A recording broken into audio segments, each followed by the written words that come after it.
ಕಿಸಾನ್, ಜೈ ಜವಾನ್. ನಮ್ಮ ಘಟಪ್ರಭಾದ ಆರಾಧನೆಯುವಂತ ಮಲ್ಲಿಕಾರ್ಜುನ ದೇವರ ಪಾದಕ್ಕೆ ವಂದಿಸುತ್ತ ಇಲ್ಲಿ ಆಗಿಸಿದಂತ ಎಲ್ಲ ರೈತ ಬಂಧುಗಳೇ, ಕನ್ನಡ ಪರ ಹೋರಾಟಗಾರರ ಮುಖಂಡರೇ, ಪೊಲೀಸ್ ಅಧಿಕಾರಿಗಳೇ, ಮಹಿಳೆಯರೇ ಮತ್ತು ಮಹಿಳೆಯರೇ, ನಮಗ ಸರ್ಕಾರ ಅಂದ್ರೆ ದೇವರ ಸರ್ಕಾರ ಅಂತ ನಾವೆಲ್ಲ ತಿಳಿದೀವಿ. ಚಿಕ್ಕ ಮಕ್ಕಳಿದ್ದಾಗ ಕೂಡ ಹೇಳ್ತಿದ್ವಿ ಸರ್ಕಾರಿ ಕೆಲಸ ದೇವರ ಕೆಲಸ ಅಂತ ಹೇಳಿದ್ವಿ. ಈ ಸರ್ಕಾರಿ ಕೆಲಸವನ್ನು ಹಂತವಾಗಿ ನೀವು ಖಾಸಗಿ ಮಾಡ್ಕೊತ ಹೋದ್ರ ಸರ್ಕಾರನು ಹೆಸರಿಗೆ ಒಂದು ಕಿಮ್ಮತ್ ಇರಂಗಿಲ್ಲ, ಒಂದು ಇದಿರಂಗಿಲ್ಲ. ಸರ್ಕಾರ ಎಲ್ಲರಿಗೂ ಸರ್ಕಾರ, ಆ ಸರ್ಕಾರದ ಇಕ್ವಲ್ ಯಾರು ಆಗೋದಿಲ್ಲ ಅಂತ ಹೇಳ್ತಾರೆ.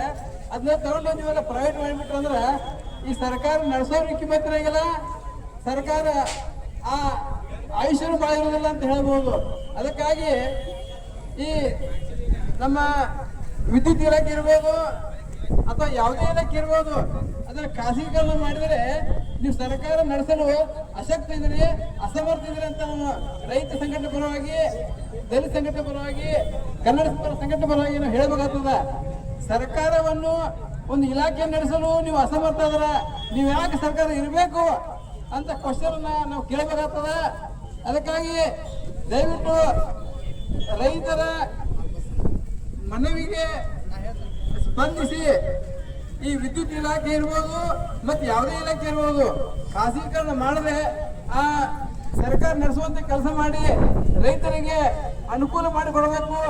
ಜೊತೆಗೆ ಸರ್ಕಾರವು ರೈತರ ತಾಳ್ಮೆಯನ್ನು ಪರೀಕ್ಷೆ ಮಾಡದೆ ಆದಷ್ಟು ಬೇಗನೆ ತೀರ್ಮಾನ ತೆಗೆದುಕೊಂಡು ಈ ಖಾಸಗೀಕರಣವನ್ನು ಕೈ ಬಿಡಬೇಕು ಅಂತ ಸಮಸ್ತ ಘಟಪ್ರಭಾದ ಜನತೆ, ರೈತ ಪರ ಜನತೆ, ದಲಿತ ಪರ ಜನತೆ ಪರವಾಗಿ ಸರ್ಕಾರ ಕೇಳುತ್ತಿದ್ದೇವೆ.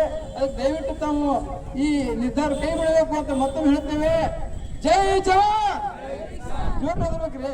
ಜೈ ಜವಾನ್, ಜೈ ಜವಾನ್. ಧನ್ಯವಾದಗಳು ಸರ್.